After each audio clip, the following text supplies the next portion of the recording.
آخری بات یہ کہ جب حضور علیہ الصلوۃ والسلام کے جلوس کا اہتمام کریں، سرکار کی آمد پر جشن مناتے ہوئے، سرکار کی آمد پر خوشی کا اظہار کرتے ہوئے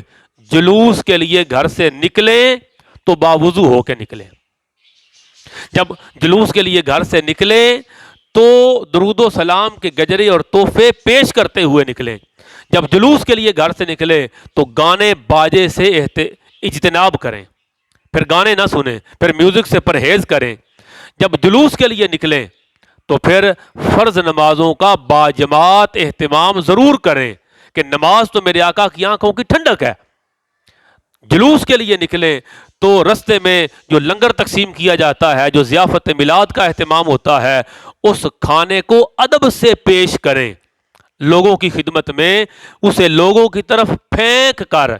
سنت کی خلاف ورزی نہ کریں۔ اور جب جلوس کا اہتمام کریں تو وہاں جب مشروبات دیں اور پانی پینے کے لیے دیں تو لوگوں کو بھی چاہیے، شرکائے جلوس کو، کہ بیٹھ کر پانی پئیں، حضور علیہ الصلوۃ والسلام کی سنت پر عمل کریں اور راستے میں کسی کو تکلیف نہ دیں، کہ ہمارا دین اسلام دوسروں کو راحت اور آرام پہنچانے کا حکم دیتا ہے، لوگوں کو اذیت اور تکلیف دینے سے دین منع کرتا ہے۔ جب جلوس کے لیے نکلیں تو بکھر کر نہ چلیں بلکہ اپنی سائیڈ پر چلیں۔ اگر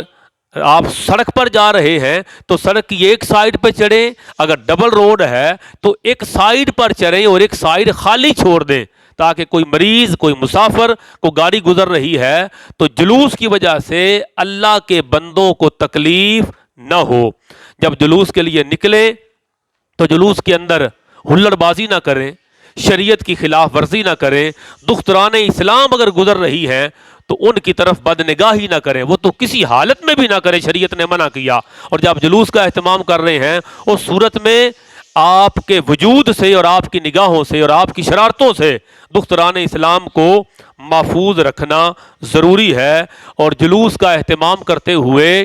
کوئی بھی شریعت کی خلاف ورزی نہ کریں۔ جب شریعت کا اہتمام کریں گے، شریعت پر عمل کریں گے تو یہ جو ایک مستحب عمل ہے، یقیناً اس پر اللہ رب العزت ہمیں اجر اور ثواب عطا فرمائے گا، اور اس کی برکت سے اللہ کریم کی اور محبوب علیہ الصلوۃ والسلام کی خوشنودی مل جائے گی۔ اللہ رب العزت ہمیں جشن میلاد با ادب منانے کی توفیق عطا فرمائے، آمین یا رب العالمین۔